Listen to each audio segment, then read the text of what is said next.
नमस्कार, स्वागत है आपका टेल ट्रेल पर, जहां हर कहानी के पीछे छुपी है एक नई सीख और एक नई रोशनी।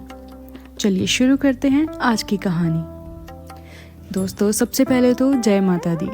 आज नवरात्रि का दूसरा दिन है और इस दिन हम माँ के जो रूप की आराधना करते हैं उसका नाम है माँ ब्रह्मचारिणी।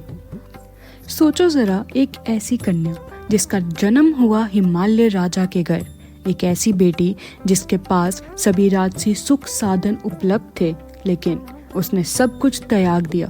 पर क्यों? सिर्फ एक ही उद्देश्य, भगवान शिव को अपने पति के रूप में प्राप्त करने के लिए। ये कहानी वहीं से शुरू होती है। माँ एक तपस्विनी के रूप में अपनी जीवन यात्रा शुरू करती हैं। पहले कुछ वर्ष तक वे सिर्फ फूल, फल और कंदमूल खाकर तपस्या करती रही। सोचिए, एक राजकुमारी जो सुख समृद्धि में पल सकती थी, वो अपनी इच्छा से कठिन तपस्या को अपनाती है। समय बीता और माँ ने कठोर तपस्या अपनाई। वर्षों तक वे सिर्फ सूखे पत्तों पर जीवित रही और फिर एक दिन ऐसा भी आया जब माँ ने भोजन ही नहीं किया, पानी तक छोड़ दिया। एक एक पल, एक एक सांस सिर्फ शिव के ध्यान में। इस तपस्या ने माँ को एक अलौकिक शक्ति दी। उनके हाथ में जप माला थी जो उनकी साधना का प्रतीक है।